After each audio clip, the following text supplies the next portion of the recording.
¿Qué tal? ¿Cómo están? Hoy vamos a meternos de lleno en un tema que, seamos sinceros, a veces nos confunde un poco, las leyes en la Biblia. Para desenredar este asunto, el material que vamos a revisar nos propone una idea clave, una especie de lente para verlo todo más claro, la existencia de dos pactos. Así que, arranquemos. Y es que esta es la pregunta del millón, ¿no? Uno abre el Antiguo Testamento y se encuentra con cientos y cientos de mandatos sobre qué comer, cómo vestir, rituales, de todo. Entonces, la duda salta de inmediato. ¿Todo eso sigue vigente para nosotros hoy? ¿O las reglas del juego cambiaron? Justamente esa es la confusión que el análisis de hoy busca despejar. A ver, para empezar con el pie derecho, definamos el término central aquí, pacto. Porque, ojo, no estamos hablando de una simple regla o una ley más. Un pacto es, piénsenlo como un acuerdo formal, un compromiso solemne que establece los términos de la relación entre Dios y la humanidad. Tener esto claro es fundamental para entender todo lo que sigue. Bueno, y esta es la ruta que vamos a seguir. Primero, la idea de una Biblia y dos pactos. Luego, veremos dos pruebas que presenta la fuente. La de un pacto que fue abolido y otra de un pacto que era muy específico.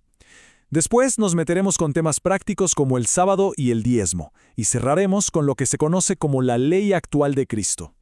Perfecto. Entremos ahora sí al argumento principal. Lo que nos plantea el material que analizamos es que, aunque toda la Biblia es inspirada, hay una distinción clave que hacer. Sostiene que el Antiguo Testamento es increíblemente valioso, lleno de ejemplos y enseñanzas, pero que nuestra guía de conducta, la que nos rige hoy, es el Nuevo Testamento. Y este punto es crucial. No se trata para nada de ignorar o descartar la mitad de la Biblia. Para nada. Se trata de entender el propósito de cada parte. Desde esta perspectiva, las historias del Antiguo Testamento nos sirven de ejemplo, de advertencia, pero sus leyes específicas, las que formaban parte de ese pacto, no son las órdenes directas para los creyentes de hoy. Muy bien, vamos con la primera línea de evidencia que presenta la fuente. La idea aquí es que el antiguo pacto no es que simplemente se fue haciendo viejo y desapareció, no. El argumento es que fue reemplazado a propósito, fue abolido para abrirle paso a un pacto nuevo y diferente. Y aquí es donde los textos bíblicos se vuelven la evidencia central. La fuente nos presenta esta profecía de Jeremías como una prueba contundente. Imagínense, cientos de años antes de la era cristiana, ya se estaba anunciando un nuevo pacto. Esto, por supuesto, sugiere que el pacto que estaba vigente en ese momento, no iba a ser para siempre. La interpretación que se le da a esto es muy directa. Si se promete algo nuevo, es porque lo viejo tiene fecha de caducidad. No se estaba hablando de una pequeña actualización o una versión 2.0. No, se trataba de un reemplazo completo, un cambio fundamental en cómo Dios se relacionaría con la gente. Y lo que es más interesante aún, es ver cómo el Nuevo Testamento parece confirmar esta idea. Según la fuente, el libro de Hebreos cita directamente esa profecía de Jeremías, y luego saca la conclusión: al hablar de un nuevo pacto, automáticamente se declara viejo el primero, y lo que envejece, pues, está destinado a desaparecer. Este contraste es un ejemplo perfecto de ese cambio. La fuente nos muestra cómo la famosa ley del ojo por ojo del Antiguo Pacto es directamente contradicha y reemplazada en el Nuevo Testamento por el mandato de no resistir al malo.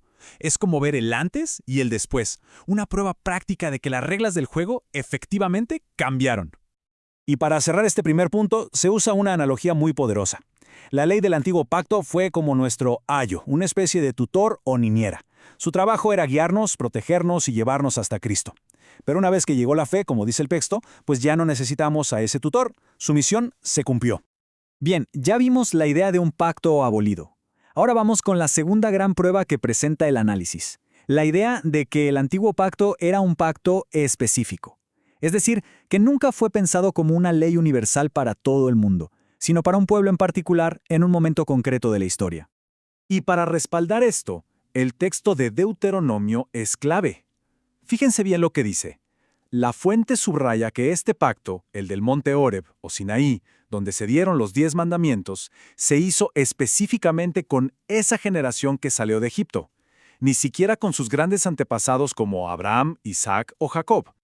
La conclusión que se saca de esto es bastante lógica. Si el pacto no aplicaba ni para los patriarcas que vinieron antes, ni para el resto de las naciones del mundo en ese momento, entonces, ¿cómo podría ser una ley universal para todos los tiempos?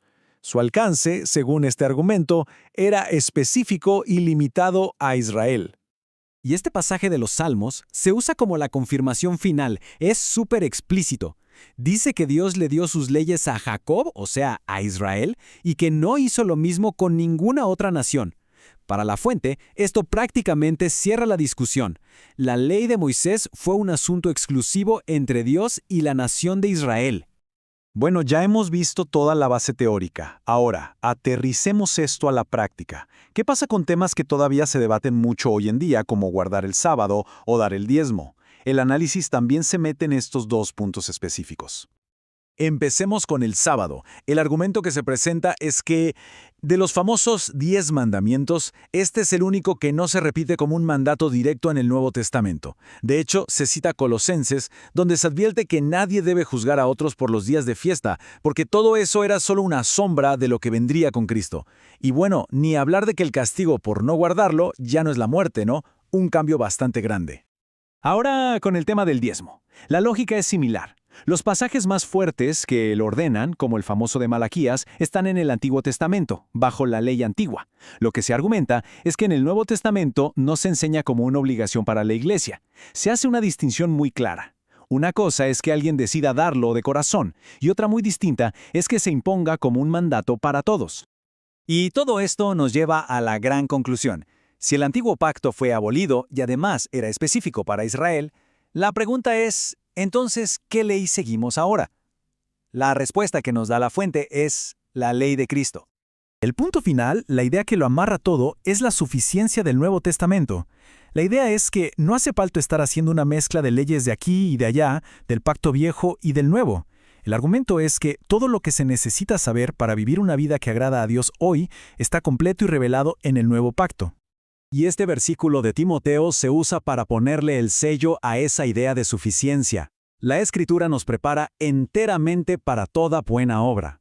La idea es que nos equipa por completo, no deja huecos o vacíos que tengamos que rellenar yendo a buscar leyes de un pacto que, según todo este análisis, ya cumplió su función. Y con esto cerramos, dejando una pregunta para la reflexión. Si uno decide adoptar esta perspectiva, este lente de los dos pactos para leer la Biblia, ¿cómo cambia todo? ¿Cómo cambia la forma de entender esos pasajes que a veces son tan complicados? ¿Y cómo afecta la aplicación de los principios bíblicos en el día a día? Es una pregunta que sin duda va al fondo de todo lo que hemos explorado hoy.